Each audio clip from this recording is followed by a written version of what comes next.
Salut tout le monde, comment allez-vous? Moi ça va plutôt bien. Aujourd'hui on se retrouve pour une nouvelle vidéo pour parler d'un nouveau film. Aujourd'hui on va parler de The Crow. The Crow donc qui est eh bien, un film sorti en 1994 ou 1994, voilà, si je ne dis pas de bêtises. Et donc eh bien c'est un film qui est devenu culte.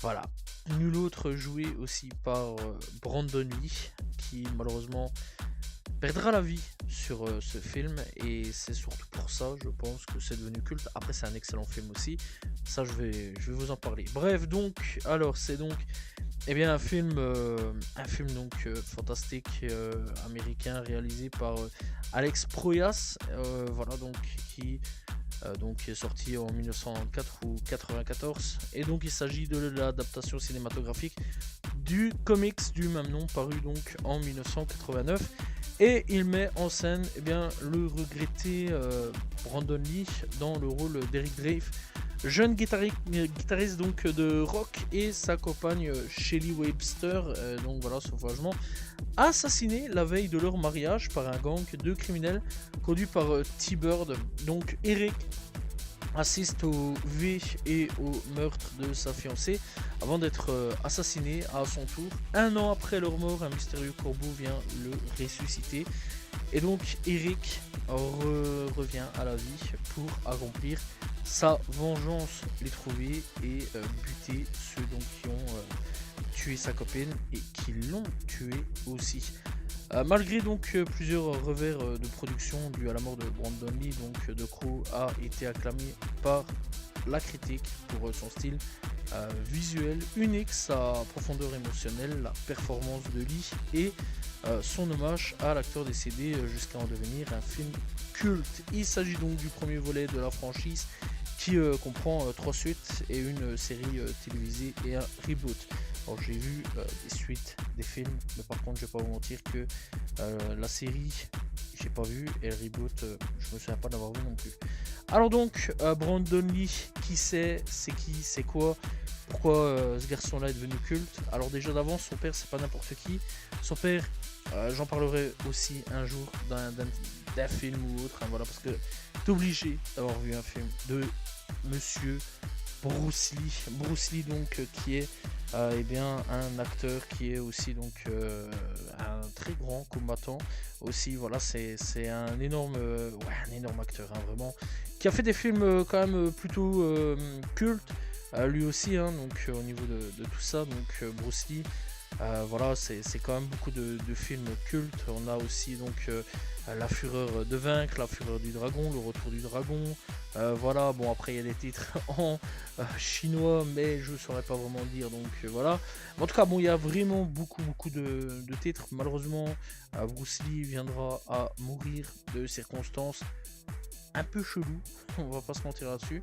Bref, viendra donc beaucoup de théories sur leur mort, hein, que ce soit Brandon ou que ce soit Bruce Lee. Voilà, donc Bruce Lee lui viendra à mourir à l'âge de 32 ans. Et donc ça viendra donc à faire de lui une entrée légendaire au panthéon du cinéma et des arts martiaux. Et à Hong Kong, donna naissance à toute une mode de films essayant de se vendre comme des films de Bruce Lee, la Bruce Ploitation. Voilà, ouais, c'est pour dire l'impact du monsieur. Clairement, l'impact du monsieur est phénoménal. Et son fils marchait à peu près donc sur les mêmes pas que son papa, et franchement il a fait quand même pas mal de bons petits trucs aussi. Pas beaucoup de films comparé à Bruce par contre. Voilà, lui malheureusement est décédé à 28 ans, très jeune quand même à ce niveau là.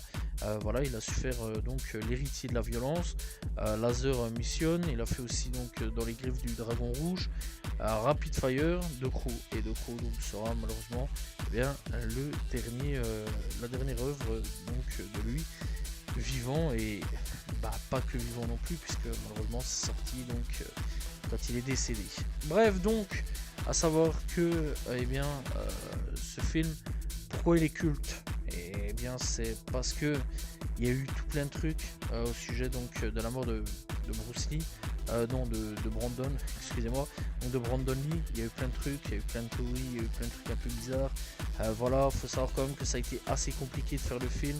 Il y a eu beaucoup de choses très très étranges hein, durant la production du film, ça faut quand même le savoir. Voilà, et donc, ouais, il y a eu quand même des grosses conséquences là-dessus. Alors il faut savoir donc que eh bien, c'est durant une scène donc, de Brandon Lee qui s'est fait tirer dessus avec un revolver chargé de cartouches à blanc. Et donc la détonation a retenti et Brandon s'est écroulé sur le plancher comme aux répétitions précédentes. Et donc le réalisateur a crié coupé, mais Brandon ne s'est malheureusement jamais relevé. Au départ, personne ne réagit sur le plateau. Brandon était connu pour son goût des plaisanteries. La réaction donc du personnel et des acteurs ne sera que tardif. Les secours donc seront finalement alertés et le transportant en ambulance et donc à l'hôpital de Wilmington en Caroline du Nord. Et donc un projectile est resté dans l'abdomen inférieur droit et a perforé donc l'estomac et d'autres organes vitaux avant de finir sa course. Et bien près de la colonne vertébrale, les lésions étaient trop importantes. Donc les médecins ne peuvent stopper donc l'hémorragie interne et Brandon tombe dans le coma et meurt malheureusement le 31 mars à l'âge de 28 ans. Bref, après tout ça, il y a eu une enquête, ça a été assez bordélique dans tout ça. Et bon, ils ont quand même décidé de sortir le film. Alors, c'est vrai quand même que je parle beaucoup autour de cette famille et pas vraiment du film, parce que bon, c'est vrai quand même que c'est un film... En fait, le film, il a tellement un mythe, il a tellement une histoire, que quelque part, ouais, c'est un peu tout ça qui porte un petit peu donc le film. Mais qu'est-ce qu'on va penser du film? Parce que on va quand même parler du film à un moment ou à un autre. Alors j'ai déjà parlé un petit peu du synopsis, etc. Et très sincèrement, eh bien, c'est un bon film. Vraiment, moi j'ai vraiment adoré. Vraiment revenir, voir un gars revenir à travers, après la mort, donc voilà, et donc partir dans une quête de vengeance, c'est du déjà vu, on va dire, hein, la quête de vengeance, mais vraiment revenir à travers, quelqu'un qui est mort, revenir d'entre les morts pour faire une quête de vengeance, ça j'ai trouvé assez original comme scénario. Alors bon, ça vient d'un comics, voilà, c'est pas non plus un truc forcément non pas classique, c'est quand même classique. Et on sait bien que dans les comics ou manga ou quoi qu'est-ce, on va pas tuer le personnage principal. Voilà, donc des fois on les fait revenir, mais bon, voilà, ça c'est le truc du comics. Et très sincèrement, ouais, l'histoire ça tient bien, c'est un très bon scénario, c'est un très bon film, les effets spéciaux est bien foutu. Alors bon, maintenant on voit que c'est un peu vieux quand même, hein. Voilà, on voit quand même que c'est un petit peu vieilli, mais c'est quand même bien foutu. Moi personnellement, j'ai adoré le film, j'ai passé un agréable moment, vraiment, c'est excellent. C'est un très très bon film que je conseille vraiment à tous au moins une fois dans sa vie de voir The Crow, parce que vraiment ça vaut quelque chose, c'est quand même assez cool. Moi personnellement j'ai passé une excellente expérience à regarder ce film là. Alors par contre c'est assez sombre, hein, vraiment très très sombre, très très violent quand même, donc pas à mettre aux yeux de n'importe qui. Voilà. Par exemple un enfant, ouais, je le ferai pas nécessairement regarder ce genre de film là, parce que bon c'est quand même assez violent, voilà, il y a quand même du V, il y a quand même des meurtres, donc voilà, c'est pas pour n'importe qui. Mais très sincèrement, oui, au moins une fois dans sa vie, je conseille vraiment d'aller checker, d'aller regarder, d'aller visionner, parce que ça vaut vraiment le coup d'œil. Personnellement, Brandon Lee, je l'avais jamais vraiment vu jouer dans un film. Voilà, je connaissais juste sa réputation, parce qu'il a quand même une grosse réputation. Et j'ai pu découvrir grâce à ce film-là eh bien, son jeu d'acteur. Et très sincèrement, eh bien, j'ai beaucoup apprécié son jeu d'acteur. Alors je ne vais pas vraiment parler des autres, voilà les autres. C'est un classique, voilà, c'est pas mauvais, ils sont pas mauvais non plus.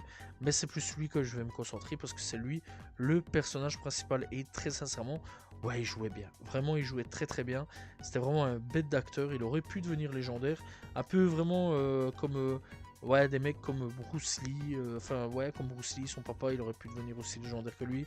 Bruce Willis aussi, voilà, devenir aussi légendaire que lui. Des mecs comme Shorzy ou Arnold, Arnold Schwarzenegger, donc Shorzy, ou alors Sylvester Stallone ou autre. Vraiment, je pense qu'il aurait pu devenir aussi que parce que très sincèrement, ouais, il était pas mauvais, c'était même un très très bon acteur. Moi vraiment, il m'a. Moi vraiment, son film m'a foutu sur le cul, hein. Vraiment, je me suis dit, ouais, vraiment, le gars, il a quand même du talent. C'est dommage qu'il est mort assez jeune. Et ouais, l'histoire, l'ambiance, c'est très sombre, etc. Vraiment, tout tient de A à Z. C'est vraiment un très très bon truc. Les décors, moi vraiment, j'ai adoré. Vraiment, le décor bien sinistre de la zone, de la ville, etc. L'histoire, vraiment, elle tient vraiment de A à Z. Elle est vraiment bonne aussi. Et très sincèrement, ouais, si je devais dire que vous devriez regarder, ouais, franchement, n'hésitez pas. C'est un bon film. Vraiment, c'est un très très bon film. Il y a meilleur, il y aura toujours meilleur, ça je suis d'accord. Mais très sincèrement, ouais, de gros, pour son époque, c'était vraiment un banger. Et ça restera vraiment un banger. Et je pense que même dans 30 à 40 ans, on en parlera encore comme un film banger et comme un film culte. Voilà, c'est pas pour rien aujourd'hui qu'il est culte. C'est un très bon film. Même s'il a eu une histoire tragique derrière sa construction, c'est un très très bon film et très sincèrement, ouais, je conseille vraiment d'aller checker. Niveau musique, faut quand même en parler, c'est quand même super bien foutu aussi. Voilà, bon, moi personnellement, j'ai bien apprécié. Il y a eu 2-3 petits trucs où je me disais, ah, j'aime bien, c'est pas mauvais, donc, donc voilà. À niveau aussi des acteurs, ouais, faut quand même en parler. Les acteurs sont pas mauvais. Alors, il y a quand même quelques acteurs qui, je pense, vous connaissez peut-être. Bailing. Alors, Bailing, si vous avez regardé eh bien, Taxi 3 par exemple, à l'époque, il y a peut-être moyen que vous ayez connu. Sinon, elle a joué dans Wild Wild West. Voilà, elle a joué dans Red Corner, elle a joué dans plein de petits trucs pas forcément intéressants, d'autres un peu intéressants. Voilà, il y a Rochelle Davis. Elle, par contre, je la connais pas plus que ça. Elle a pas joué dans des gros trucs de ouf. Voilà, enfin bon, il y a des acteurs qui ont su rebondir, d'autres non. Il y a aussi donc David Patrick Kelly qui a joué dans Commando, Les Guerriers de la Nuit. Voilà, il y a eu Dernier Recours. Voilà, il y a aussi donc Tony Todd. Alors lui, il y a largement moyen que vous connaissez Destination Finale. Voilà, il a joué dans pratiquement toutes les destinations finales. Voilà, puisque c'est le gars qui est le coroner dans Destination Finale, qui sait à peu près comment est la mort, etc. Vraiment, le gars, lui, il est mystérieux dans Destination Finale. Sans, il a pas joué dans ça, il a joué aussi dans La Nuit des Morts Vivants, Candyman, 1, 2, 3, enfin bref, voilà. En tout cas, bon, c'est tous des acteurs, certains sont devenus cultes, d'autres un peu moins. Voilà, certains sont devenus des très bons acteurs pour le futur. Et vraiment, ouais, rien à dire là-dessus. Les acteurs étaient très bons pour le film. Voilà, je sais pas quoi dire de plus. Moi personnellement, ouais, c'était un film, j'avais envie d'en parler. Pourquoi Parce que c'était vraiment un bon film. Et très sincèrement, je conseille vraiment d'aller checker. Voilà, c'est tout ce que j'ai à dire là-dessus. Niveau de VF, faut en parler aussi. Très bonne VF. Moi, j'ai pas eu de problème là-dessus. La VO aussi, hein, très bonne VO aussi. Mais moi, je l'ai vu en VF. Et très sincèrement, moi, j'ai bien apprécié la VF. Elle était très bonne, elle était nickel. Rien à dire là-dessus. Malgré les années, parce que bon, je trouve les VF actuelles bien meilleures que les anciennes VF. Ça faut quand même être honnête là-dessus.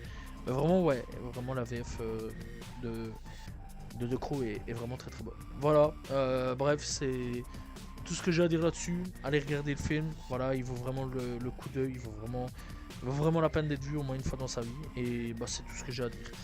Voilà, j'espère que vous avez apprécié la vidéo sur The Crow. N'hésitez pas donc à vous abonner, liker, commenter, partager. On se retrouve très prochainement pour parler d'un nouveau film. Salut tout le monde, ciao ciao.